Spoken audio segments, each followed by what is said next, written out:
దేవునికి స్తోత్రం కలుగుగాక. హల్లెలూయా హల్లెలూయా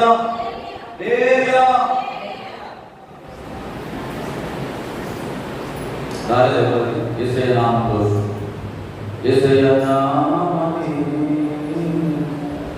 అన్నిటికన్నా నామం.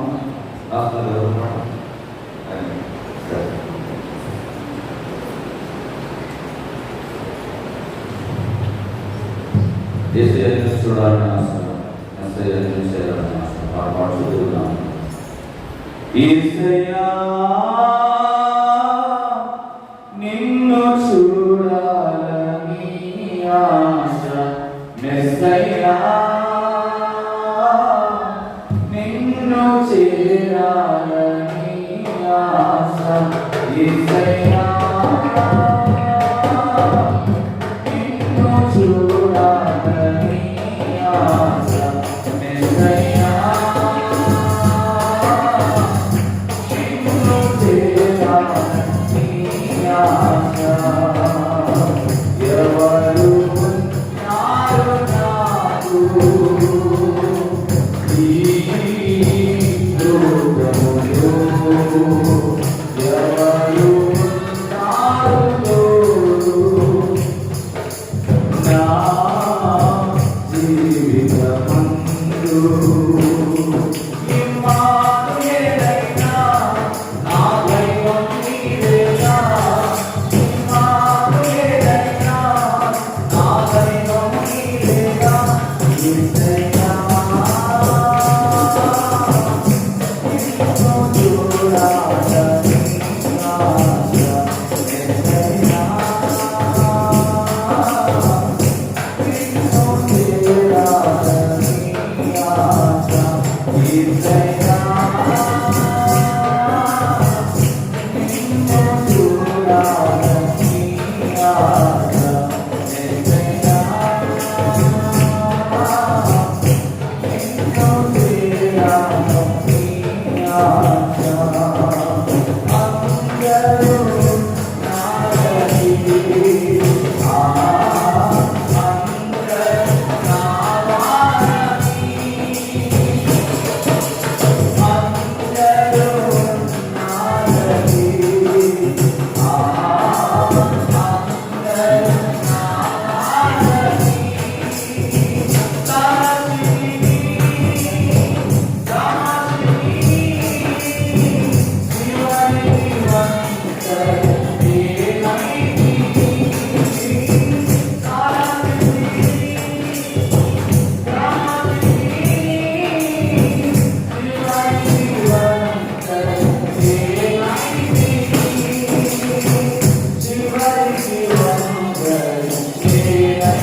నిన్ను చేరాలని ఆశ. అందరూ నాయని అందరూ నావాని, అందరూ నాయని అందరూ నావాని.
స్త్రీలో నుంచి ఒక 4 పాటలు పాడితే అది పురుషుడు కూడా సిద్ధపడవలసిందిగా బ్రాహ్మణులు తెలియజేస్తాం.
నీ పిలుపు వలన నేను నశించిపోలేదు.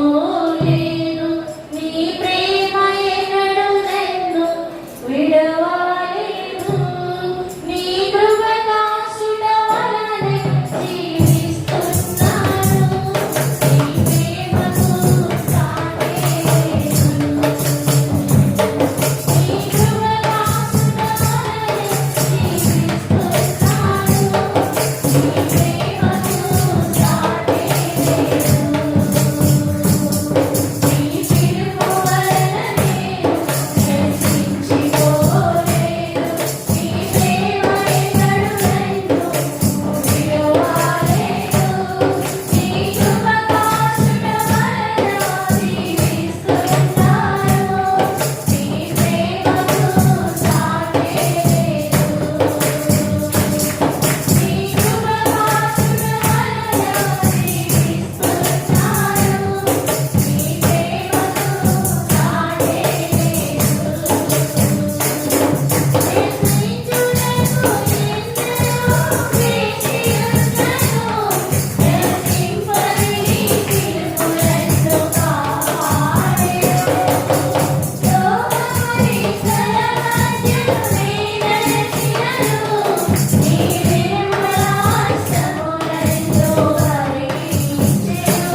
దేవుని స్తుతించుడి ఎల్లప్పుడు దేవుని స్తుతించుడి దేవుని స్తుతించుడి ఎల్లప్పుడు దేవుని స్తుతించుడి ఆయన పరిశుద్ధ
హల్లెలూయా హల్లెలూయా హల్లెలూయా. ఆధారమేమున్నది నీవు తప్ప ఈ లోకంలో, ఆనందమేమున్నది నీవు లేని నా జీవంలో, ఆధారమేమున్నది నీవు తప్ప ఈ లోకంలో, ఆనందమేమున్నది నీవు లేక నా జీవంలో. ఆదుకొంటివే నా కన్న తల్లి ఓరే, ఆదరిస్తుంటివే నా కన్న తండ్రి ఓరే. అందుకే నిన్ను ఆరాధిస్తున్నా నా యేసయ్యా, అందుకే నిన్ను ఆరాధిస్తున్నా, అందుకే నిన్ను ఆరాధిస్తున్నా నా యేసయ్యా, అందుకే నిన్ను ఆరాధిస్తున్నా. ఆధారమేమున్నది నీవు తప్ప ఈ లోకంలో, ఆనందమేమున్నది నీవు లేక నా జీవంలో, ఆధారమేమున్నది నీవు తప్ప ఈ లోకంలో, ఆనందమేమున్నది నీవు లేక నా జీవంలో. ఎల్లవేళలా నీవే నన్ను ఆదుకుంటున్నావు, ఎదలో నా కొలువై నన్ను నడుపుకుంటున్నావు. ఎల్లవేళలా నీవే నన్ను ఆదుకుంటున్నావు, ఎదలో నా కొలువై నన్ను నడుపుకుంటున్నావు.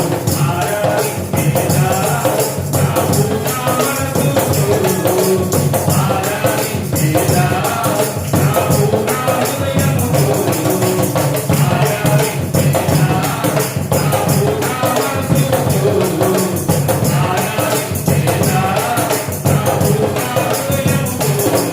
నా ఊపిరి ఉన్నంత వరకయ్యా నా యేసయ్యా, నిన్నే నేను ఆరాధించేదా.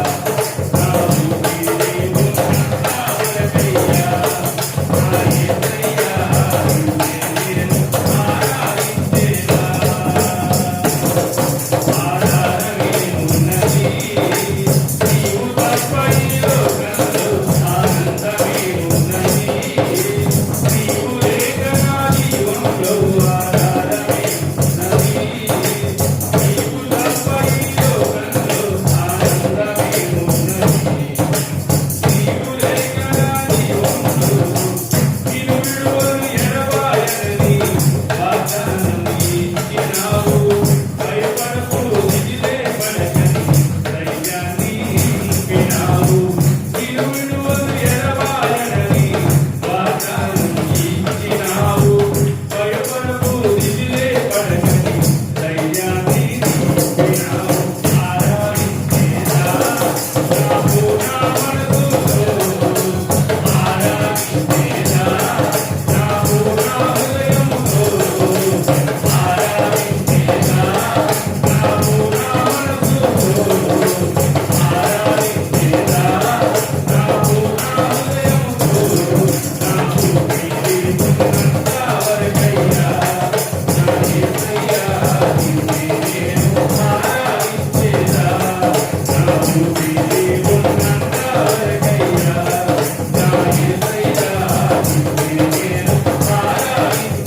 తండ్రికున్నదా తండ్రికున్నదా నీ ప్రేమ జాతు యేసయ్యా కన్న బిడ్డలకైనా తల్లికున్నదా తండ్రికున్నదా నీ ప్రేమ జాతు యేసయ్యా అన్నదమ్ములకైనా కన్న బిడ్డలకైనా నీ ప్రేమ లేదు యేసయ్యా తండ్రికున్నదా నీ ప్రేమ చాలు యేసయ్యా అన్నదమ్ములకైనా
మంచిది. దేవుడికి స్తోత్రం కలుగును గాక. హల్లెలూయా. అందరూ లేచిన పడదాం. 85వ కీర్తన మనం చదువుకుందాం.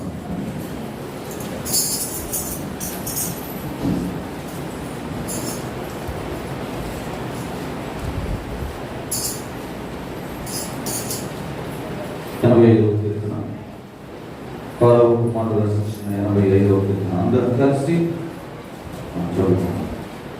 యెహోవా, నీవు నీ దేశం ఎడల కటాక్షము చూపి ఉన్నావు. చెరకుపోయిన యాకోబు సంతతిని నీవు వెనుకకు రప్పించి ఉన్నావు.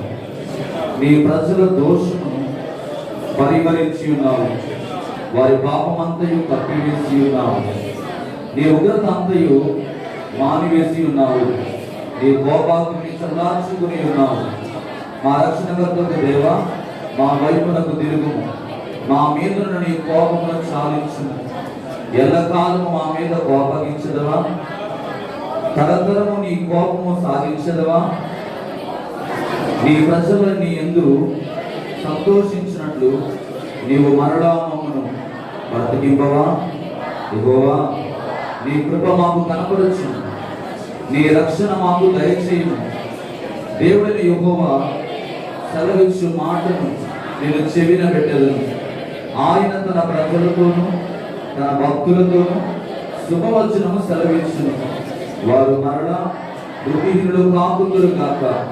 మా దేశంలో మహిమ నివసించినట్లు ఆయన రక్షణ ఆయనకు భయపడు వారికి సమీపముగా ఉన్నది. కృపా సత్యములు కలుసుకున్నవి, నీతి సమాధానములు ఒకదానొకటి ముద్దు పెట్టుకున్నవి. భూమిలో నుండి సత్యము మొలుచును, ఆకాశంలో నుండి నీతి పారజూచును. యెహోవా ఉత్తమమైన దానిని అనుగ్రహించును. మన భూమి దాని ఫలమిచ్చును. నీతి ఆయనకు ముందు నడుచును. ఆయన అడుగు చాడంలో అది నడుచును. దేవుడి పరిశుద్ధ వాక్యం మన ఇంటిలో దీవించి ఆశీర్వదించిన గాక. ఆమె అందరి కంటూ మూసుకుంటాడు. నీతి ఆయనకు ముందు నడుచినట్టు ఆయన అడుగు చాడంలో నడుచుకుంటాడు. ఉత్తమమైన దాన్ని అనుగ్రహించి దేవుడు మన దేవుడు. ఈరోజు ఉత్తమమైనది ఏంటో నీకు కావాలో ప్రభు సన్నిధిలో నీ హృదయాన్ని కుమ్మరించినట్లయితే, నీ హృదయ రోగిలో నుండి ఆయన నామాన్ని కనపరచడానికి ఇష్టపడినట్లయితే ఆయన నీతో మాట్లాడడానికి ఇష్టపడే దేవుడు. అందరం కలిసి హృదయపూర్వకంగా దేవుడిని ఆలోచించుకుందాం. రెండు చేతుల పైకి గతించిన వారమంతా దేవుడు నిన్ను కాపాడి భద్రపరచు. తన మనిష్టమైన రెక్కల కాపాడిన దేవుడికి బిడ్డగా దేవుడు చూపుతాం. హల్లెలూయా, హల్లెలూయా. యేసయ్యా, ఈ ఉదయకాల సమయంలో నీ శక్తి చలనను నింపయ్యా. నీ ప్రభావం నాపై కుమ్మరించయ్యని దేవుడు. ఆకాశాన్ని పట్టజాలని దేవుడు నీ నా స్తుతుల మీద ఆశ్రయించాలని ఆశపడుతున్నాడు. నువ్వు చేసే ఆరాధన మీద ఆగ్రహించాలని ఆశపడుతున్నాడు కనుక హృదయాన్ని తిరుగుతాం. ఇంకా ఏమి కూడా ఆలోచన చేయదు. అటు ఇటు దిక్కులు చూడకుండా నీ హృదయం నీ ఆలోచన దేవుని మీద నిలిపి పూర్ణ మనసుతో, పూర్ణ బలముతో, పూర్ణ ఆత్మతో దేవుని స్తుతిద్దాం, దేవుని కనపరుద్దాం. హల్లెలూయా, హల్లెలూయా. అయ్యా, మేడగది అనుభవం నాకు దయచేయబడుగా. భక్తుల మన సంఘంగా మా సంఘాన్ని దీవించని దేవుని అడుగుదాం. పరిశుద్ధాత్మ చేతను నింపయని దేవుని అడుగుదాం. హల్లెలూయా, హల్లెలూయా, హల్లెలూయా. పరిశుద్ధాత్ముడా స్వాగతం భయా. పరిశుద్ధాత్ముడా స్వాగతం భయా. నా నాయకుడవు, నా నావికుడవు, నా బోధకుడవు, నా స్నేహితుడవు, నా నాయకుడవు, నా బోధకుడవు, నా స్నేహితుడవు, నా నావికుడవు. రండి రండి రండి రండి పరిశుద్ధాత్ముడా. రండి రండి రండి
పరిమళ తైలము వలె మా శిరస్సుపైకి రండి దేవా. ప్రేమైన పరిమళ తైలము వలె మా శిరస్సుపైకి రండి దేవా. ప్రతి ఒక్కరు మీ కుడి హస్తాన్ని మీరు శిరస్సు మీద పెట్టుకోండి. పరిశుద్ధాత్మ దేవుని ఉదయకాలంలో కొత్త తైలముతో మీరు పవనంతో అమ్మిపోతున్నాడు. పరిమళ ప్రేమైన పరిమళ తైలము వలె మా శిరస్సుపైకి రండి దేవా. రండి రండి రండి రండి పరిశుద్ధాత్ముడా. రండి రండి రండి రండి పరిశుద్ధాత్ముడా. రండి రండి రండి రండి రండి రండి రండి రండి పరిశుద్ధాత్ముడా.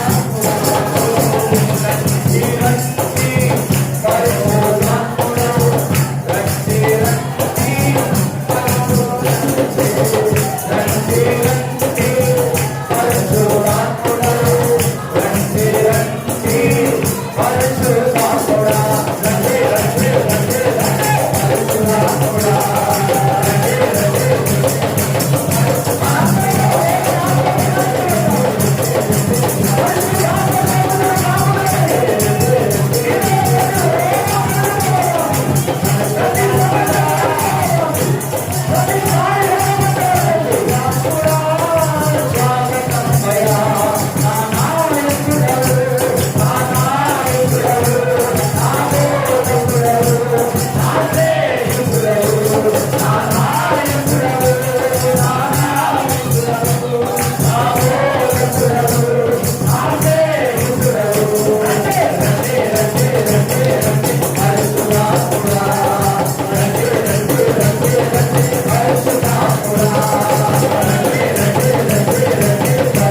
రండి పరిశుద్ధాత్ముడా.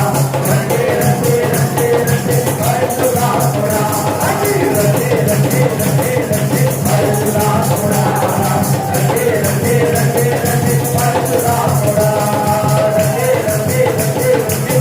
పరిశుద్ధాత్ముడా. రండి రండి రండి రండి పరిశుద్ధాత్ముడా. రండి రండి ఆయన మంచి బోధకుడండి. నేను నావను అద్దరికి నడిపించగలిగిన దేవుడు. మధ్యలో ఆగిపోయేట్టు చేసే దేవుడు కానే కాదు మన దేవుడు. ఆయన చుక్కానివై నీ నావను నడిపించగలిగిన దేవుడు. భయపడకు, దిగులు చెందకు. ఆయన నీకు తోడుగా ఉన్నాడు. నీకు తోడుగా ఉన్నాడు. నీవు నడవలసిన మార్గం నీకు తెలియజేసిన దేవుడు. హల్లెలూయా. పోయబడిన పరిమళ తైలముతో ఈ ఉదయకాల సమయంలో ఇప్పుడున్న వారందరి తలను దేవుడు అంటబోతున్నాడు. ఒక నూతన అభిషేకంతో దేవుడు నింపబోతున్నాడు. ఇక నుండి మీ స్థితి మామూలుగా ఉండదు. ఈ స్థితిని దేవుడు మార్చబోతున్నాడు. ఈ సరిహద్దులో నమ్మకం దేవుడు ధరించబోతున్నాడు. నూతన మార్గాన్ని దేవుడు తెరవబోతున్నాడు. ఇక్కడ నుంచి ఏమీ లేదని అనుకుంటున్నాం. ఎండిపోయిన స్థితిలో ఉండాలనుకుంటున్నాం. ప్రభువున్నాడు ఈరోజు నేను నూతన తైలముతో అభిషేకిస్తాను. కొత్త మార్గాలను నేను నడిపిస్తాను అన్నాడు దేవుడు. హల్లెలూయా, హల్లెలూయా, హల్లెలూయా. దేని గురించి భయపడాల్సిన అవసరం లేదండి.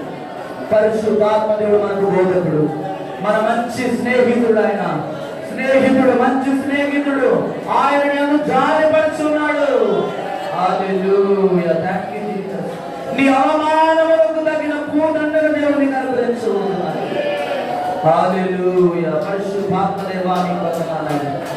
రెండు చేతులు పైకెత్తుదాం. రిక్త హస్తములతో దేవుని వైపు చూద్దాం. ఆరాధన, స్తుతి ఆరాధన, ఆరాధన నీకే, ఆరాధన నీకే, ఆరాధన నీకే. మహిమ గానకకు అర్హుడవు నీవే మా దైవమా. సృష్టికర్త ముక్తిదాత సృష్టిదాత ముక్తిదాత స్తుతులకు పాత్రుడా. ఆరాధన నీకే, ఆరాధన నీకే. అందరూ కలిసి ఆరాధన నీకే, ఆరాధన నీకే. బిడ్డలు చెప్పండి, పెద్ద మనుషులు గట్టిగా చెప్పండి. ఇంకా ఇంకా గట్టిగా చెప్పండి. ఈ పూర్ణ భాగంలో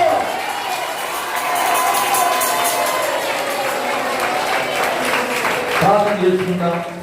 పరిశుద్ధాత్మ దేవుడు ఇంతవరకు ఆనందం ద్వారా ఆయన మహిమ పొంది ఉన్నాడు. తన ఆత్మను మనందరిపై కుమ్మరించుకున్నాడు. ఆయన పరిశుద్ధాత్మ తాకిడి మనం అందరం పొందుకుని ఉంటున్నాం.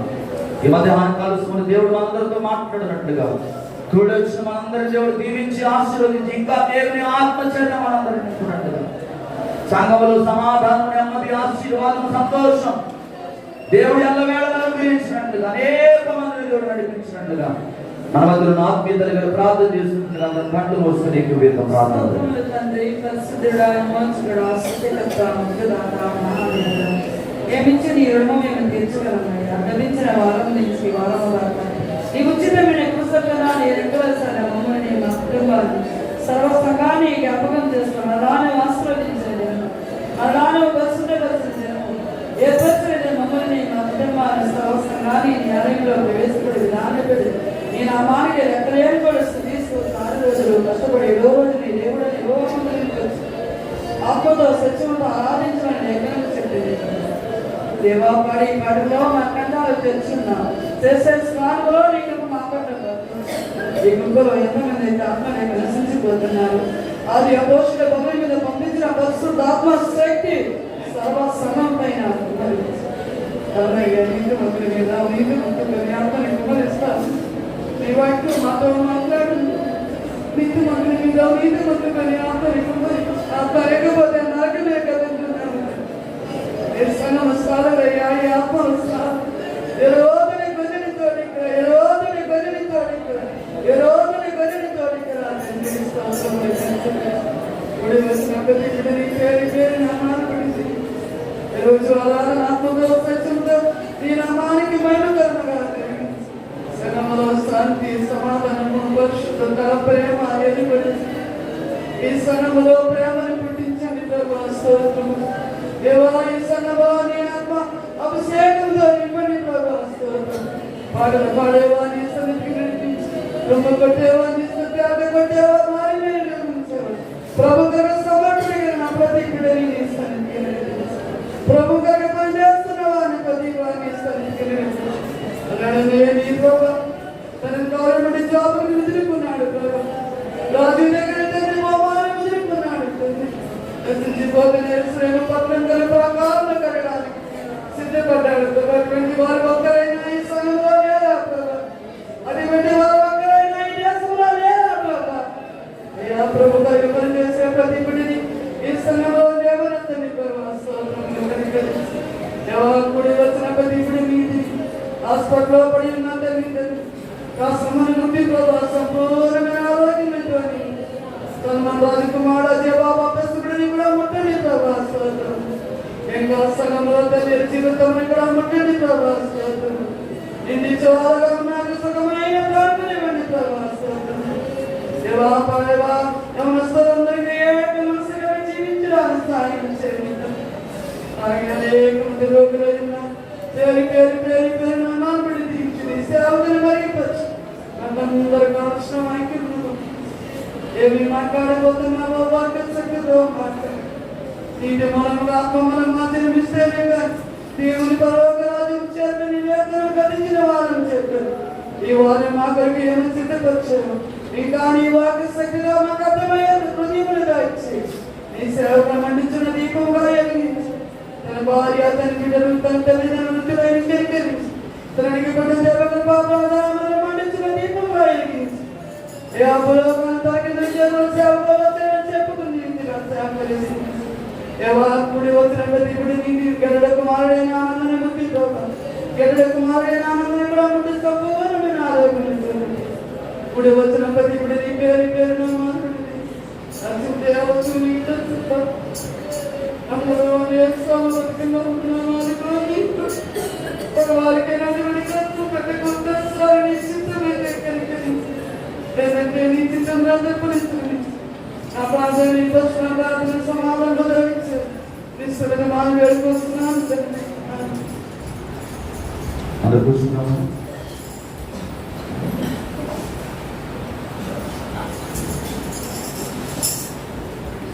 దేవుడికి స్తోత్రం కలుగును గాక. హల్లెలూయా హల్లెలూయా హల్లెలూయా. సంతోషంగా ఉన్నందరూ హల్లెలూయా. ప్రతి పల్లవి చరణం పాడుతాం, దేవుని వాక్యం పాడుతాం. నామమున సెలవాడు. దేవుడికి స్తోత్రం కలుగును గాక. హల్లెలూయా. ఈరోజు దేవుడు ఒక అద్భుతమైన అంశంతో దేవుడు మీతో మాట్లాడబోతున్నాడు. సంతోషంగా ఉన్నవారందరూ కూడా దేవుని సన్నిధిలో ఉత్సాహంగా దేవుని స్తుతిద్దాం. హల్లెలూయా హల్లెలూయా. నిపరం కలిగి ధైర్యముగుండు దిగులు పడకు జరియకు ఎప్పుడు. నిన్ను విడువాడు నిన్ను మరువాడు ప్రభువు నీ తోడు. హల్లెలూయా హల్లెలూయా హల్లెలూయా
దేవుని వాక్యం మనం వెళ్ళిపోదాం. కూడొచ్చిన ప్రియమైన సహోదరి సహోదరులందరూ అలాగే పెద్దలందరికీ ప్రభువు యేసుక్రీస్తు నామములో మీ అందరికీ నా హృదయపూర్వక వందనాలండి. అందరికీ ప్రైజ్ ది లార్డ్. ఉదయ కాలంలో దేవుని వాక్యంలో నుండి మనం ధ్యానం చేద్దాం. మొదటి కొరింథీయులకు రాసిన పత్రిక 15వ అధ్యాయము 3 నుంచి 4 వచనాలు వాక్య భాగంలో చదువుతాం. మొదటి కొరింథీయులకు రాసిన పత్రిక 15వ అధ్యాయం 3 నుంచి 4 వచనాలు. నాకు ఇవ్వబడిన ఉపదేశమును మొదట మీకు అప్పగించింది. అదేమనగా లేఖనముల ప్రకారము క్రీస్తు మన పాపముల నిమిత్తము మృతి పొంది సమాధి చేయబడెను, లేఖనముల ప్రకారము మూడవ దినమున లేపబడెను. దేవుని బిడ్డలు చాలండి. ఈరోజు మన ధ్యానాంశం ఏంటంటే విధేయత. విధేయత అనగా ఏంటండి? లోబడడం, ఇంకేంటి? భయము కలిగి జీవించడం, చెప్పిన పనిని. కానీ ఈనాటి క్రైస్తవులు అనేక మంది దేవునికి విధేయత చూపించే విషయంలో ఎలా ఉన్నారంటే చాలా వెనకబడిపోయి ఉన్నారు. మన జీవితాల్లో విధేయత చాలా ప్రాముఖ్యమైనది. ఉదాహరణకి ఒకసారి అంటే ఒక ఊళ్ళో ఉద్యోగం చేసుకుంటున్న ఒక వ్యక్తి ఉన్నాడు. ఆ ఉద్యోగి తన మీద ఉన్న అధికారుల పట్ల ప్రతి దినం కూడా చాలా విధేయత కలిగి చక్కగా లోబడుతూ చెప్పిన పని చెప్పినట్టుగా ఉంటారు. చెప్పిన దానికంటే ముందే ఆ పని కూడా పూర్తి చేసి చక్కగా అందరి చేత మద్దతు పొందుకుంటూ ప్రతిరోజు జీవిస్తున్నప్పుడు ఎవరైతే తన మీద అధికారులు ఉన్నాడో ఆ అధికారికి ఒక రోజు ఆలోచన వచ్చింది. ఇతడు ప్రతి పని కూడా చక్కగా అనుకున్న దానికంటే ముందే ప్రతి ప్రాజెక్ట్ కూడా చక్కగా పూర్తి చేసి చక్కగా అందరికంటే మంచిగా పనిచేస్తున్న నా కంపెనీ లాభాల విషయంలో ఎంతగానో నాకు సహాయపడుతున్నాడు కాబట్టి ఇతడికి అందరికంటే ఎక్కువగా జీతం ఇవ్వాలి అని చెప్పి ఒక రోజు అనుకున్నాడంట. మనసులో అనుకొని ఒక రోజు రానే వచ్చింది. అందరిలో తనను పిలిచి ఒక కవర్లో తన జీతం 25,000 రూపాయలు అయితే దాదాపుగా ఒక 50,000 రూపాయలు అనగా అదనంగా 25,000 రూపాయలు పెంచి ఆ కవర్లో పెట్టి అందరి ముందు అప్రిషియేట్ చేసి చక్కగా అతను పొగిడి ఆ జీతాన్ని తన చేతిలో పెట్టినప్పుడు ఆ వ్యక్తి సంతోషంతో తన కుటుంబం దగ్గరికి వెళ్ళాడండి. తన కుటుంబం దగ్గరికి వెళ్ళి ఆ కుటుంబంలో తన భార్య పిల్లలు చెప్పుకుంటూ చాలా ఆనందిస్తా ఉన్నాడు. ఈ విషయంలో మనం గమనించాల్సిన సత్యం ఏంటంటే ఈ లోక సంబంధమైన అధికారులకే మనుషులు అంతగా లోబడి అంతగా దీవింపబడడానికి ఆస్కారంగా ఉన్నప్పుడు మనందరినీ రక్షించి మన పాపములన్నీ కూడా ఆయన శిలువ మీద మోసి మనకు నిత్య జీవాన్ని అనుగ్రహించిన దేవునికి మనం ఎంత లోబడాలి? హల్లెలూయా. ప్రతి క్షణం కూడా ఆయన సన్నిధిలో మనం లోబడే వారిగా ఉండాలి. భౌతిక సంబంధమైన విషయాల్లో భౌతిక సంబంధమైన జీవితంలో అనుభవించవలసిన ఆశీర్వాదాల నిమిత్తమై లోకస్తుల ఎడల మనం ఎంతైతే విధేయత చూపిస్తామో మనకి రక్షణ ఇచ్చిన దేవుడికి, మన వరకు ప్రాణం పెట్టిన దేవుడికి, మనకి విమోచించిన దేవుడికి, మన నిమిత్తం తన జీవితాన్ని దారపోసిన దేవుడికి మనం ప్రతిరోజు లోబడి వారుగా ఉండాలంట. జ్ఞానయుక్తంగా మనం నడుచుకోవాలంట. రెండవదిగా ఇంకో విషయం అంటాడంటే మనం విధేయత చూపించి లోపడాలని దేవుడు ఆశపడతా ఉన్నాడు. ఆ విధేయత చూపించడం ద్వారా కలిగే ఆశీర్వాదాలు ఇక్కడ చాలా స్పష్టంగా మనకు కనబడతా ఉన్నాయి. ఒకటి ఏంటంటే అండి, క్రీస్తు సువార్తకు మనం విధేయత కలిగి ఉండాలంట. ఏం సువార్తకు? ఇక్కడ అపోస్తలుడైన పౌలు కొరింథీ సంఘానికి రాస్తున్నాడు, నాకు ఇయ్యబడిన ఉపదేశమును మొదట మీకు అప్పగించితిని, అదేదనగా లేఖనముల ప్రకారం క్రీస్తు మన పాపముల నిమిత్తం మృతి పొందెను, సమాధి చేయబడెను, లేఖనముల ప్రకారం మూడవ దినమున లేపబడెను. ఇక్కడ మనం చూపించాల్సిన మొట్టమొదటి విషయం ఏంటంటే ప్రకటించబడిన ఏ సువార్త అయితే ఉందో దాన్ని ఏం చేయాలి? నువ్వు గట్టిగా పట్టుకోవాలి. ఏం చేయాలి? వాక్యాన్ని ఏం చేయాలి? గట్టిగా పట్టుకోవాలి. ఈరోజు అన్ని విషయాలు పట్టుకుంటున్నారు కానీ వాక్యం మాత్రం పట్టుకోలేదు. లోక సంబంధమైన ప్రతి విషయాన్ని పట్టుకుంటారు. అది మాట్లాడినా మాట్లాడకపోయినా కూడా మాట్లాడినట్టు సృష్టించి దాన్ని పట్టుకొని చాలా మంది పట్టుకుని దాన్ని ప్రాకులాడుతూ ఉగులాడుతూ ఉంటారు. కానీ మనం పట్టుకోవాల్సింది ఏంటంటే క్రీస్తు సువార్తను మనం పట్టుకోవాలి. దేవుని వాక్యాన్ని గట్టిగా పట్టుకుంటే అది నీకు దారి చూపిస్తుంది. హల్లెలూయా. నువ్వు పడిపోతున్నప్పుడు నేను ఏం చేస్తుందంటే నిలబెడతాడు. నువ్వు కృంగిపోతున్నప్పుడు ఆ మాట నేను ఏం చేస్తుంటే ఓదార్పునిస్తుంది. మన దేవుడు ఓదార్పునిచ్చే దేవుడు కానీ బాధ పెట్టే దేవుడు ఎంత మాత్రం కూడా కాదు. నీ బాధను చూసి నీ దుఃఖాన్ని చూసి ఆయన ఆనందించే దేవుడు ఎంత మాత్రం కూడా కాదు. ఆయన శిష్యులందరితో చెప్తా ఉన్నాడు, ఇదిగో మనుష్య కుమారుడు మనుషుల చేత అప్పగింపబడతాడు, ఆయన శిలువ వేయబడతాడు, ఆయన మూడవ దినాన లేస్తాడని ప్రజలందరూ ఎదుట నా ప్రభు ఏ రీతిగా సవాలు విసిరి మాట్లాడాడు. ఆయన చెప్పింది చెప్పినట్టుగా ఈ లోకంలో చేసి చూపించాడు. ఈరోజు నీ దగ్గర నుంచి నా దగ్గర నుంచి ఆయన కోరుకుంటున్నది ఏంటంటే విధేయత. మనుషులకు మనం లోపడాల్సిన అవసరం లేదండి. ఎవరికి లోపడాలి? దేవుడికి లోపడాలి. ఈరోజు లోపడుతున్నావు దేవుడికి. నీ జీవితంలో ఎంత కృప చూపిస్తున్నాడే, ఎంతగానో నీ మార్గాల్లో ఆయన నీకు తోడుగా ఉండి నీ చేయి పట్టుకొని ఆయన అన్ని వేళలు నడిపిస్తున్నాడే. మరి అటువంటి దేవుని దగ్గరికి ఎందుకని రాలేకపోతున్నాడు? ఎందుకని సరిగ్గా ఆయన అర్థం చేసుకోలేకపోతున్నాం? ఎందుకని ఆయన మాటల మీద విశ్వాసం ఉంచలేకపోతున్నాం? ఎందుకని నీకు కలిగిన శ్రమ విషయంలో నువ్వు కృంగిపోతున్నావు?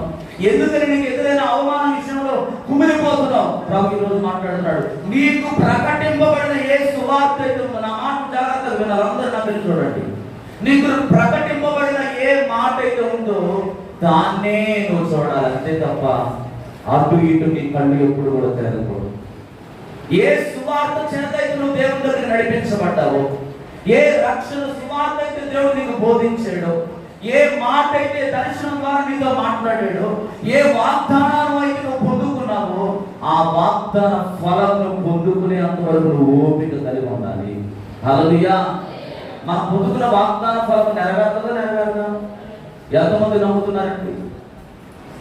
మీరు అనుకుంటారు, చాలాసార్లు మనం అనుకుంటాం ఏంటంటే, నేను తీసుకున్నది ఒక కాగితపు ముక్కే, అది కంప్యూటర్లో డిజైన్ చేసి నాకు తీసుకొచ్చి ఇక్కడ ఇచ్చారు అనుకుంటారు. అలా కానే కాదండి.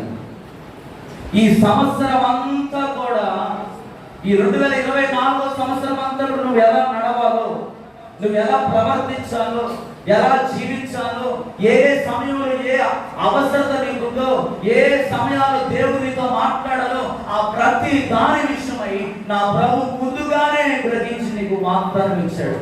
ఆ వాగ్దానం నువ్వు వేసిన దశ ప్రతిరోజు గట్టిగా పట్టుకోవాలి.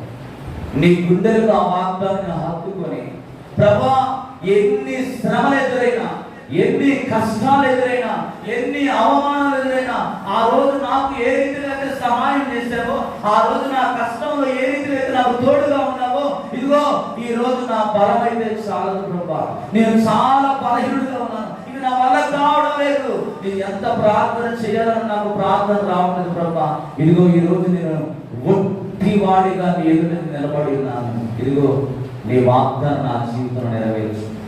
నీ మాట మీద నేను ఆశ పెట్టుకున్నాను. ప్రియమైన దేవుని బిడ్డలారా, మనుషుల మీద నువ్వు ఆశ పెట్టుకుంటే నువ్వు ఓడిపోతావు. మనుషుల దగ్గర నువ్వు పరిగెడితే నీకు ఏమీ లాభం లేదు. మనుషుల వైపు చేయి చాపిన వారిని అవమానపరుస్తారు. ఎంతకాలం రా, ఎప్పుడు చూసిన నా దగ్గరికి వస్తావేంటి? ఇక నీకు వేరే ఆలోచన లేదా? నీకు వేరే పనే లేదా? ఆరోగ్యం ఉంది కదా, కాళ్ళు చేతులు మంచిగా ఉన్నాయి కదా, కష్టపడి పని చేసి సంపాదించుకోవచ్చు కదా, ఎప్పుడు చూసినా వాడ మీద పేడ మీద ఆధారపడలేమని లోకంలో ఉన్న మనుషులందరూ కూడా నిన్ను అపహాస్యం చేయొచ్చేమో, అవహేళన చేయొచ్చేమో. కానీ అదే దేవుని దగ్గరికి వస్తే, అదే ఆయన సన్నిధికి వస్తే, అదే ఆయన వాగ్దానం పట్టుకుంటే, అదే ఆయన సన్నిధిలో ఉపవాసం ఉండి కన్నీరు తెచ్చి ప్రార్థన చేస్తే, నీకున్న ప్రతి పరిస్థితిని తీరుస్తాడా? తీర్చడా? తీరుస్తాడా? అదే చెప్తున్నాడు. ప్రకటింపబడిన వాక్యాన్ని మనం గట్టిగా పట్టుకోవాలి. రెండవదిగా 2వ కొరింథీయులకు రాసిన పత్రిక 9వ అధ్యాయం 13వ వచనాన్ని ఒకసారి చదువుదాం. 2వ కొరింథీయులకు రాసిన పత్రిక 9వ అధ్యాయం 13వ వచనం.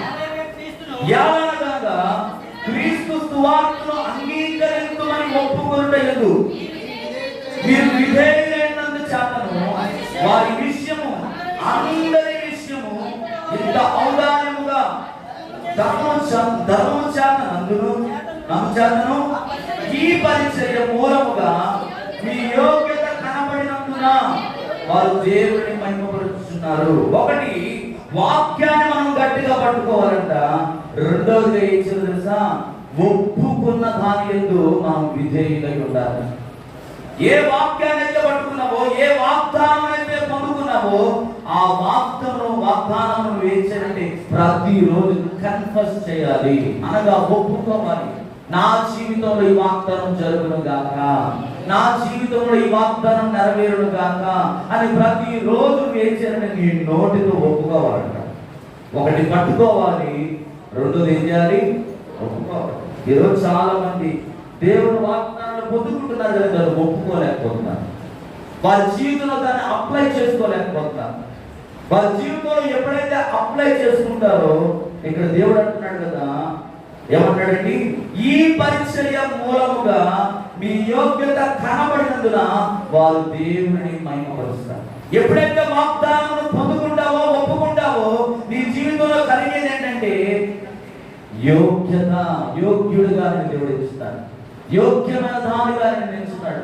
ప్రతి విషయంలో నీకు సహాయం చేస్తూ ఆయన నడిపించే దేవుడుగా ఉన్నాడు. మనం ప్రతిరోజంట ఒకటి క్రీస్తు సువార్త విషయంలో లోబడుతూ దేవుని సన్నిధిలో ఆయన సన్నిధిలో అపోస్తుల బాధ ఎందు ఏ సంగతులు దేవుడు పరిశుద్ధాత్మ గ్రంథంలో రాసిచ్చాడో ఆ ప్రతి మాటనంట మనం కంఠ భూషణం వలె ధరించుకోవాలి.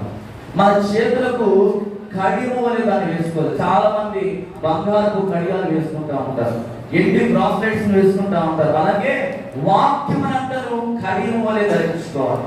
కంఠ భూషణం వలె నువ్వు ఎప్పుడైతే దేవుని వాక్యాన్ని ధరించుకుంటావో ఆ వాక్యము శరీరధారి అయి కృపా సత్య సంపూర్ణునిగా ఆయన మన మధ్యలో ఏం చేస్తాడంటే ఆయన కార్యాలను చేస్తాడు. ఈరోజు నీ జీవితంలో కార్యాలు జరగకపోవడం కనుక చాలా మంది కార్యాలంటే ఏమనుకుంటారంటే ఈ భూలోక సంబంధమైన ధనము, బంగారము, పొలాలు, బిల్డింగులు ఇవి అనుకుంటారు, కార్లు అనుకుంటారు. ఇవి కాదండి. మనం ఎప్పుడు కూడా ఆత్మ సంబంధమైన ఆశీర్వాదాల కొరకు అపేక్షించేవారుగా ఉండాలి. ఆత్మ సంబంధమైన ఈవులను దేవుడు అడగాలి. అవి ఎప్పుడు కూడా నీ నుండి కోరేపో.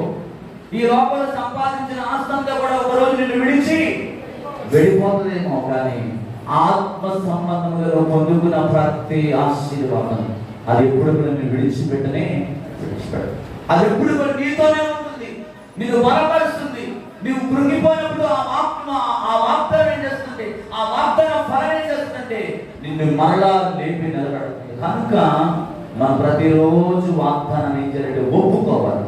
మూడవదిగా అంటాడు మొదటి పేతురు రాసిన పత్రిక 1వ అధ్యాయము 22వ వచనాన్ని ఒకసారి చదువుదాం.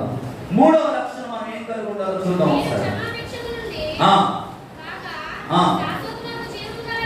శాశ్వతము గల జీవము గల దేవుని వాక్యమును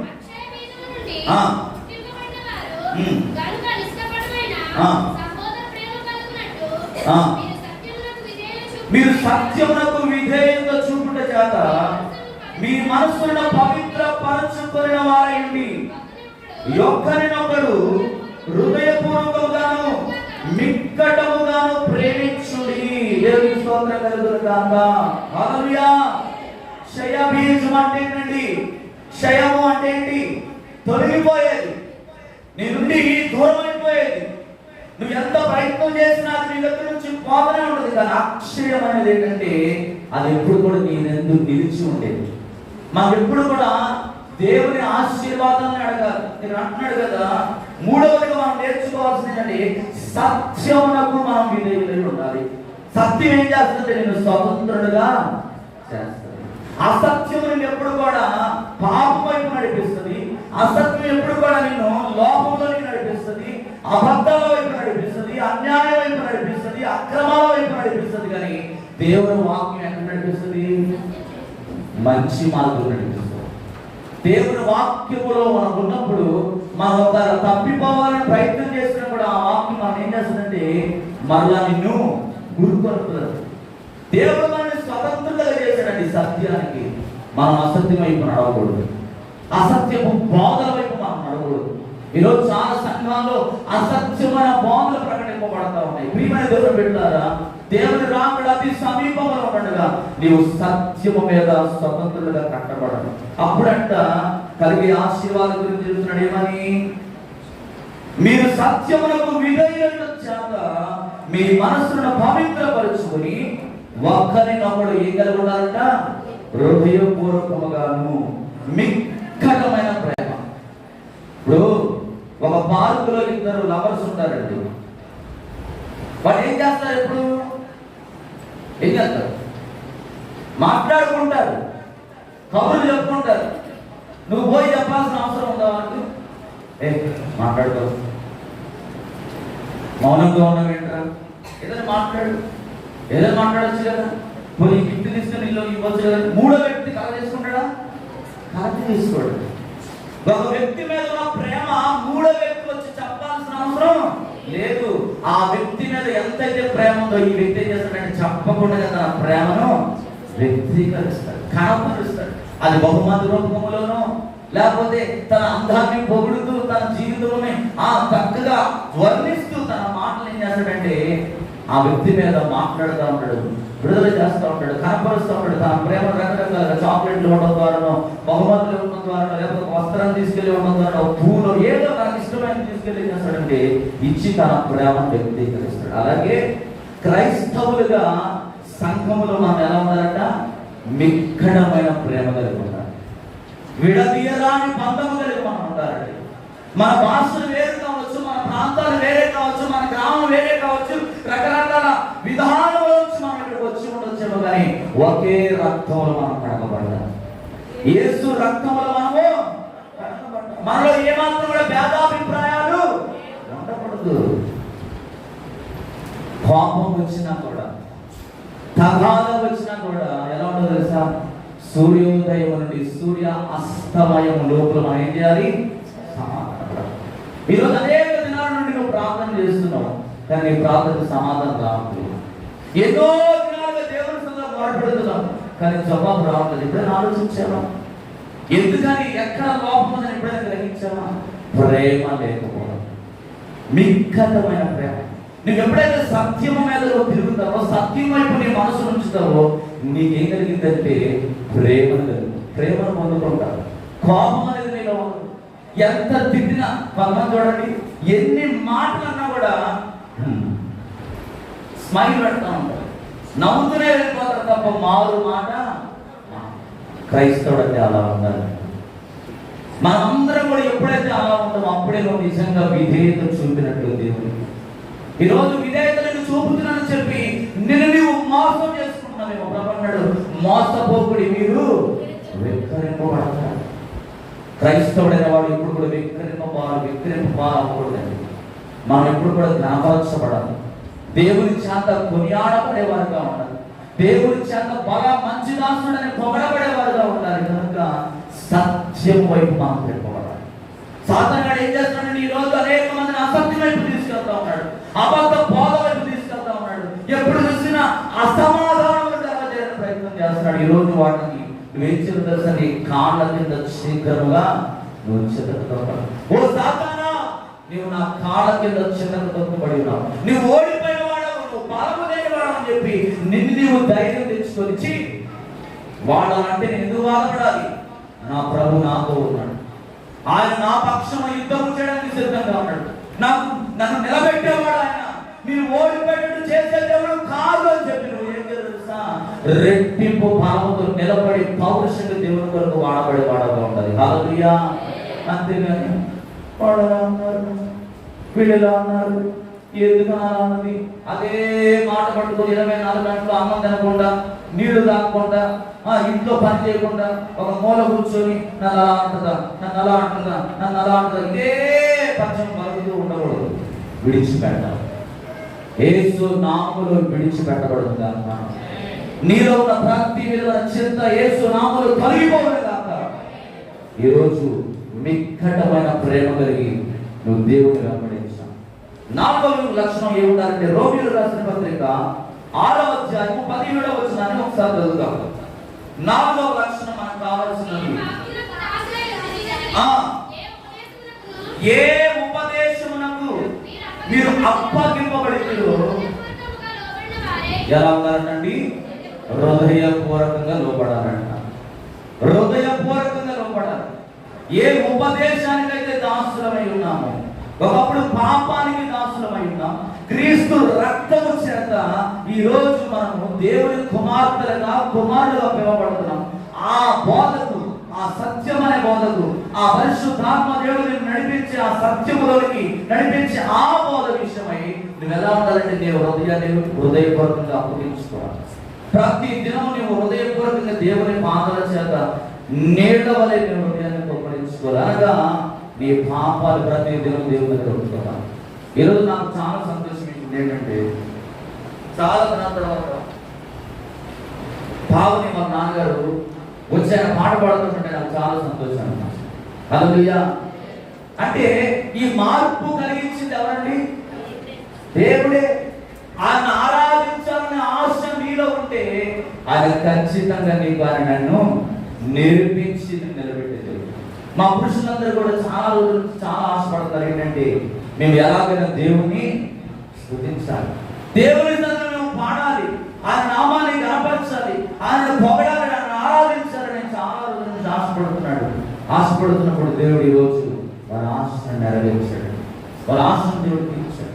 ఎవరైతే దేవుని మీద ఆధారపడతారో, దేవుని వాక్యాన్ని ఎవరైతే ప్రేమిస్తారో, వారి హృదయాన్ని దేవుని దగ్గర కుమ్మరించినప్పుడు దేవుడు ఏం చేస్తాడంటే వారి హృదయాన్ని తృప్తిపరుస్తాడు. వారికి అడిగిన ప్రతి దాన్ని కూడా దేవుడు దయచేస్తాడు. వారు ఏదైతే ప్రార్థన చేస్తున్నారో వాటన్నిటికీ దేవుడు సమాధానం ఇస్తాడు. ఈరోజు జకర్యాతో దేవుడు అన్నాడు కదా, జకర్యా నీ ప్రార్థన నాకు వినబడినది. దూత మాట్లాడుతూ ఉందండి. ప్రతిరోజు వారు దేవాలయంలో దేవుని సన్నిధిలో బలులు అర్పిస్తున్నప్పుడు దూత వచ్చి వారితో మాట్లాడుతూ ఉంది. ఈరోజు నువ్వు కష్టంలో ఉన్నావేమో, దుఃఖంతో ఉన్నావేమో, నిరాశతో ఉన్నావేమో, అవమానంతో ఉన్నావేమో, నువ్వు ప్రభు యందు హృదయపూర్వకంగా నీ హృదయాన్ని కుమ్మరిస్తే ఆయన నీతో మాట్లాడతాడు. రెండో లక్షణం, దేవుని వాక్యము చదువుటలో మనం విధేయత చూపించాలి. రోమీయులకు రాసిన పత్రిక 1వ అధ్యాయం 28వ వచనాన్ని మనం చదువుతామండి. రోమీయులకు రాసిన పత్రిక 1వ అధ్యాయం 28వ వచనం. మరియు వారు తమ మనసులో దేవునికి చోటు ఇయ్యనొలగబోయి కనుక చేయరాని కార్యములు చేయటకు దేవుడు వారికి ఏం ఆశించాడండి? భ్రష్ట మనసు. ఈరోజు చాలా మంది దేవుడి వాక్యము చదివే విషయంలో విధేయత చూపించలేకపోతున్నారు, అభ్యసించే విషయంలో విధేయత చూపించలేకపోతున్నారు. అశ్రద్ధ చూపిస్తూ తమ సొంత పనుల విషయమై ఏం చేస్తున్నారంటే శ్రద్ధ చూపుతూ దేవుడి వాక్యాన్ని పక్కన పెట్టేస్తున్నారు. వారిగా చేస్తున్నారు. ఆ మనసు లేకుండా కూడా ఏం చేయాలి? దేవుని వాక్యము చదివే విషయంలో నువ్వు శ్రద్ధ కలిగి ఉండాలంట. దేవుని వాక్యము చదవకపోవడం వల్ల, దేవుని వాక్యము సరిగా అర్థం చేసుకోకపోవడం వల్ల, దేవుని వాక్యాన్ని సరిగా ధ్యానించకపోవడం వల్ల దేవుడు వారికి ఏం ఆశించాడండి? భ్రష్ట మనసు. కావాలా ఈరోజు నీకు ఆ మనసు? భ్రష్ట మనసును కోరుకుంటున్నావా? ఏ మనసును కోరుకుంటున్నావా? భ్రష్ట మనసు అనేది మనం కోరుకుంటున్నాం. దేవుని వాక్యాన్ని చదివే విషయంలో ఏకాగ్రత కలిగి ఉండాలి. నేను చెప్పాను ప్రతిసారి, రోజుకి కనీసం ఒక 5 అధ్యాయులు మనం చదివితే సంవత్సరానికి బైబిల్ అనేది కంప్లీట్ అయిపోతుంది. ఒక 5 అధ్యాయాలు. ఎన్నో పనులు చేస్తూ ఉంటావు, ఎన్నో వ్యర్థమైన మాటల మీద మనసు పెడతా ఉంటావు, ఎంతో వ్యర్థమైన కాలయాపన చేస్తావు. ఒక్కసారి ఆయన వాక్యం దగ్గర కూర్చుంటే, ఆయన పరిశుద్ధ బైబిల్ గ్రంథాన్ని నువ్వు ధ్యానం చేయడానికి ఇష్టపడితే, నా ప్రభు అనేక మంది ఇష్టాన్ని నీకు బయలుపరుస్తాడు. నీకు తెలియని విషయాన్ని దేవుడు నీకు బోధిస్తాడు. నువ్వు నడవలసిన మార్గాన్ని నీకు తెలియజేస్తాడు. ఆ రోజు నువ్వు ఎలా జీవించాలో, ఎలా మాట్లాడాలో, ఏ పని చేయాలో ఆ వాక్యం ద్వారా దేవుడు నీతో మాట్లాడి నీకు ధైర్యాన్ని ఇస్తాడు, నీకు ఆలోచన ఇస్తాడు, నీకు బలం ఇస్తాడు. అటువంటి బలం ఇచ్చే దేవుడిని వదిలిపెట్టేసేసి ఈరోజు చాలా మంది ఎక్కడ పరిగెడతారండి? వారి పనుల మీద పరిగెడతారు, సొంత పనులు చేసుకోవడానికి వెళ్ళిపోతారంట. వాక్యాన్ని ప్రేమించాడు. ఓ నా క్రైస్తవుడా, ఓ నా ప్రియ సహోదరి సహోదరుడా, ఈ రోజు నుంచైనా వాక్యాన్ని ప్రేమించడం నేర్చుకో. ఈ రెండవ పాటలో రెండవ లక్షణం ఏంటంటే, ఇర్మియా గ్రంథము 4వ అధ్యాయం 22వ వచనాన్ని ఒకసారి చదువుతాం. ఇర్మియా గ్రంథము 4వ అధ్యాయం 2వ వచనాన్ని ఒకసారి చదువుతామండి. ఇర్మియా సత్యమును బట్టి న్యాయమును బట్టి యెహోవా జీవముతోడని ఆమె 4వ అధ్యాయము 22వ వచనం. నా జనులు అవివేకులు, వారు నన్ను ఎరగరు, వారు ఊళ్ళైన పిల్లలు, వారికి తెలియలేదు. కీడు చేయటకు వారికి తెలియదు కానీ మేలు చేయటకు వారికి ఏంటండి?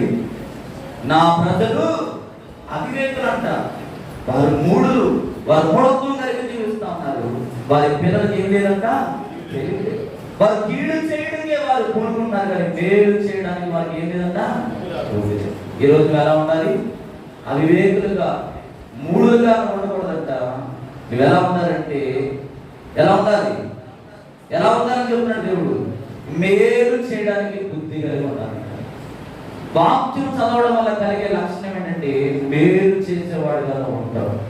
ఒక కీడు చేయాలని ప్రయత్నం చేసినా ఆ కీడు చేయడానికి నీ మనసు ఎప్పుడు కూడా ఒప్పుకోదు.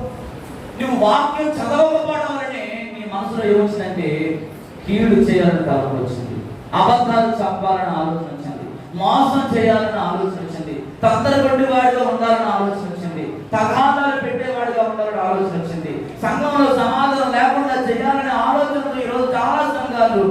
విచ్ఛిన్నమైపోవడానికి గల కారణం, విడగొట్టబడడానికి గల కారణం వారికి ఏం లేదంటే ఆ వివేకులుగా ఉన్నారు. వివేకం లేదు వారికి.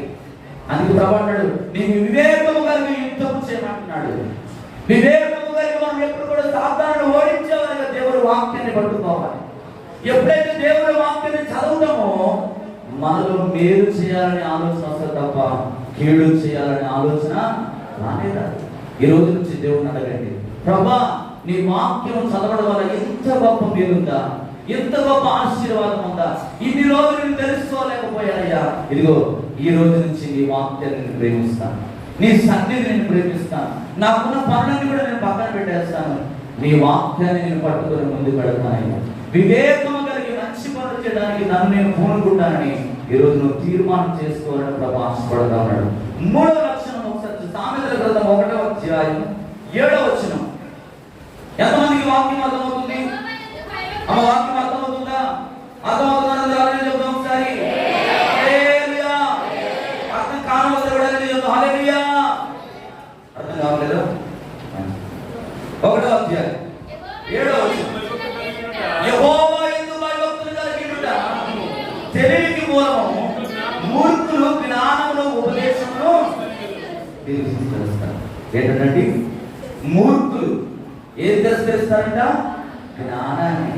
ఇప్పుడు స్కూల్ పెడుతున్నారు మీ పిల్లలు, స్కూల్లో జాయిన్ చేసినప్పుడు ఎలా ఉన్నారో సంవత్సరం అయిన తర్వాత కూడా అలాగే ఉన్నారు అనుకోండి. ఎవరు అడుగుతావు? పోయింది టీచర్ అడుగుతావు, ఏమమ్మా ఇన్ని రూపాయలు తీసుకున్నావు, ఆ ఫీజు అన్నో ఈ ఫీజు అన్నో ఆ ఫైన్ అన్నో ఈ ఫైన్ అన్నో అన్ని కూడా మొత్తం వసూలు చేస్తావు, కానీ నా కొడుకు అక్షరం కూడా రావట్లేదు అని చెప్పి ఏం చేస్తావు? వెళ్ళి అడుగుతావు.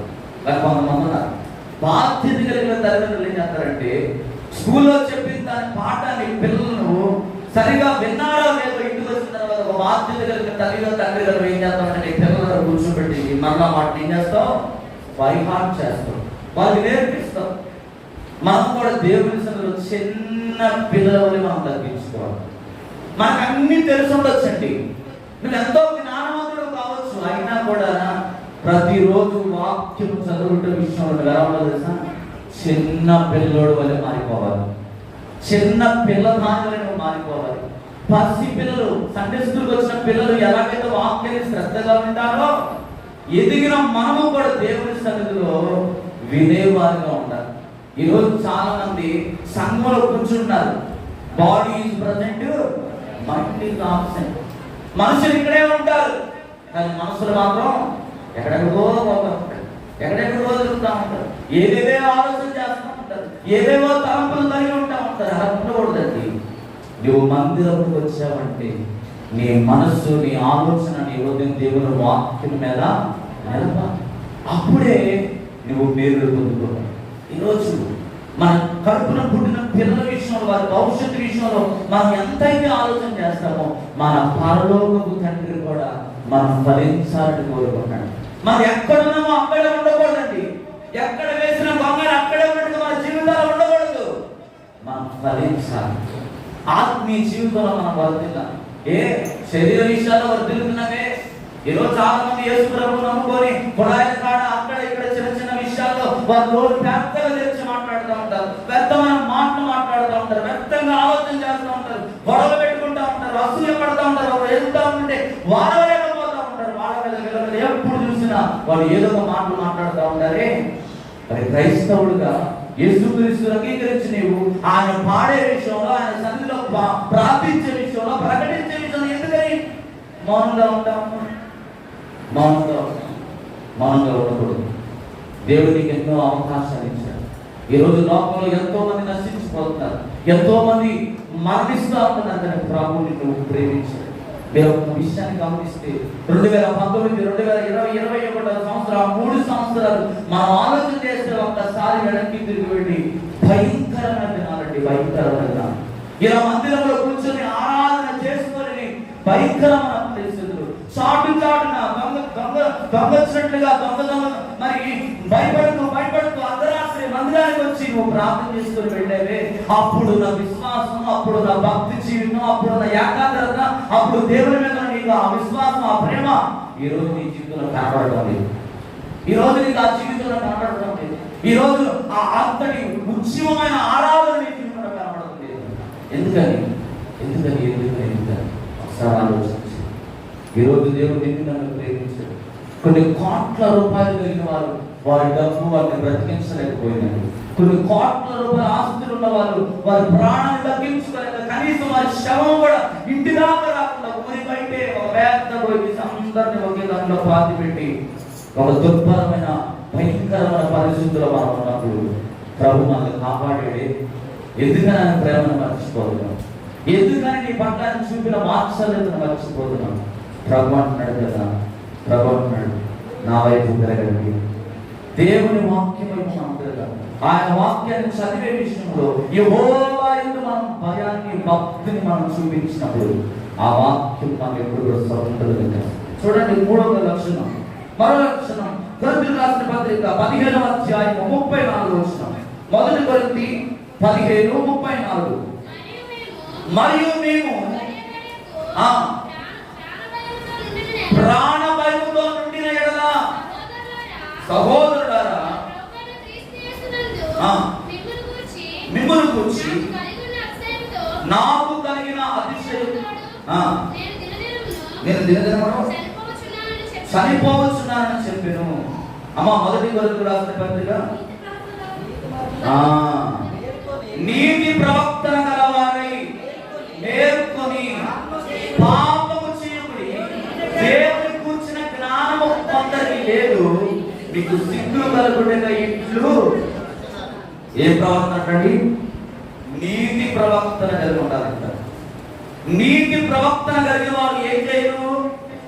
పాపం చేయరు, పాపము జోలికి పాప సంబంధమైన ఆలోచన చేయరు. కుక్క తన వాంతులు తిరిగినట్టుగా మాటికి వారు ఏం చేయాలంటే దాని వైపు తిరగరు. నీవు తిరుగుతున్నావంటే నీలో ఏమి లేదు? నీతి లేదు, నీలో ఏమి లేదు? భక్తి లేదు, నీలో ఏమి లేదు? దేవుని పట్ల భయము లేదు. అందుకే నువ్వు మాటికి మళ్ళీ పడిపోతావు, చేయరాని పనులు చేస్తాము, చేయకూడని ఆలోచన చేస్తాము. కనుక ఈ మధ్యాహ్నకాలంలో దేవుడు ఉన్నాడు, నీతి ప్రవక్తన కలిగి ఉండాలి. నీతి ప్రవక్తన కలిగిన వారమై దేవుని సన్నిధిలో జ్ఞానం కలిగి సిగ్గు కలుగుటకే మనం యుద్ధం చేయమన్నాం. ప్రతిరోజు మనం దేవుని వాక్యాన్ని చదవాలి. ఈ వాక్యాన్ని చదవడం ద్వారా ఒకరు చేయాలని తలంపు వచ్చినప్పుడు చేయడం అనేది ఆగిపోతుంది. అందుకనే నీతి ప్రవక్తన కొరకు ప్రతిరోజు ప్రార్థన చేయండి. నాకు నీతి దయచేయి ప్రభు. సిగ్గుమాని వాడిగా నేను మాటికి అదే పొరదులో నేను పొరలేవాడిగా ఉండకూడదయ్యా. కడగబడిన హృదయం కలిగి ఉండాలి. నేను పోయిన వారికి చెప్పాను, కాబట్టి నీటి మూలముగా ఆత్మ మూలముగా జన్మిస్తేనే వాడు పరలోక రాజ్యంలో ప్రవేశిస్తాడు. ఈ రోజు నువ్వు నీతి ప్రవక్తన కలిగి జీవిస్తేనే నువ్వు దేవుని రాజ్యంలో స్వతంత్రించుకోవాలి. మూడవ లక్షణం ఏంటంటే, క్రీస్తు నిమిత్తము శ్రమలు పొందే విషయంలో మనం విధేయత కలిగి ఉండాలి. మొదటి లక్షణం ఏంటి? క్రీస్తు సువార్తకు విధేయత కలిగి ఉండాలి. రెండవ లక్షణం ఏంటంటే, దేవుని వాక్యము చదవడం విషయంలో విధేయత కలిగి ఉండాలి. మూడవదిగా క్రీస్తు నిమిత్తము శ్రమలు పొందే విషయంలో విధేయత కలిగి ఉండాలంటారు. ఈరోజు చాలా మంది శ్రమ సంభవించగానే, ఒక చిన్న శ్రమ రాగానే ఏమైపోతున్నారంటే దేవునికి దూరం అయిపోతున్నారు, దేవునికి సన్నిధికి దూరం అయిపోతున్నారు, ప్రార్థన చేయకుండా జీవిస్తూ ఉన్నారు, దేవుని వాక్యాన్ని ధ్యానించలేకపోతారు, మందిరానికి రాలేకపోతారు. మనం అలా ఉండకూడదంట. శ్రమ అనుభవాన్ని జయించేవారు పౌరుడు కదా, నేను బ్రతికితే క్రీస్తు కొరకు బ్రతుకుతాను, చావైతే మరి లాభం అని ఎలాగైతే పౌలు ఎంచుకున్నాడో అటువంటి జీవితాలు కలిగి ఉండాలంట. ఎబ్రిల్ రాసిన పత్రిక 2వ అధ్యాయము 17వ వచనం ఒకసారి చదువుతాం. 3వ లక్షణాన్ని చదివి ధ్యానించి మన వాక్యాన్ని ముగించుకుందాం. ఎబ్రిల్ రాసిన పత్రిక 2వ అధ్యాయము 17వ వచనం. దేవుని సంబంధమైన కార్యములలో కనికరమును నమ్మకమును గల ప్రధాన యాజకుడకు నిమిత్తము అన్ని విషయములలో ఆయన సహోదరుడు వంటి వాడు కావలసి వచ్చాను. ఎలా అంటండి? సహోదరుడిగా నువ్వు మారిపోవాలి. దేవుని ఆత్మ సంబంధమైన పని విషయంలో నమ్మకముగా ప్రధాన యాజకుడిగా నువ్వు మారాలి. శ్రమలు వచ్చాయని చెప్పేసి వెనక్కి వెళ్ళిపోయే వాడుగా నువ్వు ఉండకూడదు. కానీ నువ్వు పని చేసిన విషయంలో ఎవరో పని అప్పగించాడా సేవకుడు? ఇగో మందిరంలో ఒక లైట్ పోయిందని చెప్పాడు, వెంటనే నీకు ఎన్ని పనులు ఉన్నా కూడా దాన్ని బాగు చేసి దాన్ని మరలా వెలిగించేవాడుగా ఉంటారు. ఒక కిటికీ పోయినా దాన్ని బాగు చేసి పెట్టేవాడుగా ఉంటారు. ఒక రోజు లేకపోతే ఒక మైక్ రావట్లేదా, అవసరమైతే దాన్ని బాగు చేసి, లేదంటే దేవుడిని ఇంకా తీరిస్తే దాన్ని పొరుకొచ్చి పెట్టాయా. ప్రియమైన దేవుని పెట్టారా, దేవుని పని విషయంలో మనం ఏకాగ్రత కలిగి ఉండాలి. మన పనుల మీద ఉన్న ఏకాగ్రత కలిగి దేవుని మందిరం పట్ల మనం ఎప్పుడైతే ఆశ కలిగి ఉంటామో, దావీదు అంటున్నాడు కదా, నీ మందిరం పట్ల నాకు ఆశ కలిగి ఉన్నా అంటాడు. రేయి మొదటి జామున క్రొవ్వు మెదడు నాకు దొరుకునట్లుగా నీ సన్నిధి నాకు కావాలి ప్రభు అని ప్రతిరోజు దావీదు దేవుని సన్నిధిని వెతుకుతూ ఉన్నాడండి. మనం కూడా ప్రధాన యాజకుడిగా మారాలి. ఈ పరిచర్య ఏదో మార్గం కాదు, లేకపోతే సేవకుడుగా అనేటట్టు ఎప్పుడు అనకూడదు. పరిచర్య విషయంలో అందరం బాధ్యత కలిగి పనిచేయాలి. దేవుడి సేవ విషయంలో ప్రతి ఒక్కరు చెయ్యి వేసి కలిసి పనిచేయాలి. అప్పుడే మనం దేవుడు నాకెందుకులే, ఇది నాకు సంబంధించింది కాదు అని ఎప్పుడు కూడా మనం అనుకోకూడదు. మనం అందరం ఎప్పుడైతే కలిసి పనిచేస్తామో ఆ పరిచర్య, ఆ సేవ నిరంతరంగా వర్ధిల్లుతుంది. ఈరోజు దైవకృప ప్రార్థన మందిర విషయంలో నేను చాలా సంతోషిస్తాను. ఏంటంటే కొన్ని విషయాల్లో మా యవనస్తులు అందరూ కూడా ఎవరికైనా బాగోలేదని చెప్పగానే వారికి ఎన్ని పనులను కూడా పక్కన పెట్టేసేసి ఒక కలిసి ఒక యూనిటీగా వచ్చి మరి ఈరోజు అనేక మంది గృహాలను దర్శించడానికి ఎంతగానో సహకరిస్తున్నాను. నేను ఈ విషయంలో చాలా సంతోషిస్తున్నానండి. మనం ఏంటి వాళ్ళకి వెళ్ళి ₹1000 ఇచ్చి వాళ్ళని బాగు చేయాల్సిన అవసరం లేదు, కానీ ఒక ఆప్యాయతతో కూడిన మాట, ఒక ఓదార్పునిచ్చే మాట, ఒక ఆదరించే మాట, వాళ్ళకి ఒక ధైర్యాన్ని ఇవ్వగలిగితే నువ్వు వాళ్ళకు కొండంత బలాన్ని దేవుడిస్తాడు. వారు నా బలహీనత వారికి ఎప్పుడు కూడా గుర్తురాన్నారు. ఎందుకంటే నా వెనకాల నా ఆత్మీయ సహోదరులు, నా ఆత్మీయ సంఘం నా వెనకాల బలంగా ఉంది. ఎందుకు నేను కలవరపడాలి, ఎందుకు నేను బాధపడాలి, ఈ రోగం ఏమి చేయలేదు. నాకు వెనకాల నా సహోదరులు, నాకు ప్రార్థించే సంఘం ఉంది, నా కొరకు కన్నీరు కార్చే వారు ఉన్నారు, కన్నీరు కార్చే స్త్రీలు నా కొరకు ఉన్నారు, రోధించే స్త్రీలు నాకు ఉన్నారు, ప్రలాపించే స్త్రీలు నాకు ఉన్నారు. నా వ్యక్తి ఏం చేస్తాడంటే ధైర్యం తెచ్చుకొని నిలబడతాడండి. ఈరోజు అటువంటి విషయంలో నేను ఆ సంఘాన్ని ఎంతగానో మన సంఘం పట్ల నేను ఆనందిస్తాను. అటువంటి ప్రయత్నం ప్రధాన యాజకుడిగా మారాలి, పరిచర్య చేసేవారిగా ఉండాలి. ప్రభు కూడా తన 3.5 సంవత్సరాల పరిచర్య విషయంలో ఆయన పరిచర్య చేయడం వచ్చాడు, కానీ చేయించుకోవడానికి ఆయన ఎక్కడ కూడా పరిచర్య చేయించుకోవడానికి రాలేదండి. రెడ్ కార్పెట్ మీద నడవాలని ఎప్పుడు అనుకోలేదు. ఆయన కుర్చీ మీద కూర్చోవాలి, సింహాసనం మీద కూర్చోవాలి, ఆధిపత్యం చెలాయించాలి, అధికారాన్ని చూపించాలని ఎక్కడ కూడా ఆయన ప్రయత్నం చేయలేదు. ఆయన శిష్యుల పాపాలు కడిగాడు, అంటరాని వారి దగ్గరికి వెళ్ళాడు, హీరోల దగ్గరికి వెళ్ళాడు, దుర్భరమైన వాసన కొడుతున్న వాళ్ళ దగ్గరికి వెళ్ళి వారి మీద హస్తము చాపి వారిని బాగు చేశాడు, చనిపోయిన వాళ్ళ దగ్గరికి వెళ్ళాడు. ఈరోజు వెళ్ళగలుగుతున్నావా? దేవుడికి ఇచ్చిన ఆరోగ్యాన్ని బట్టి, దేవుడికి ఇచ్చిన ప్రతి సమయాన్ని బట్టి నువ్వు అనేక దగ్గరికి వెళ్ళి వారిని ఆదరించేవాడు. ప్రధాన యాజకుడుగా మనం మారాలి పరిచర్య విషయంలో. రెండవ తిమోతికి రాసిన పత్రిక 3వ అధ్యాయం 12వ వచనం ఒకసారి చదువుదాం. తిమోతికి రాసిన పత్రిక 2వ తిమోతి 3వ అధ్యాయం 12వ వచనం ఒకసారి చదువుదాం. చదువుకొని వాక్యాన్ని ముగించాలి. క్రీస్తు యేసునందు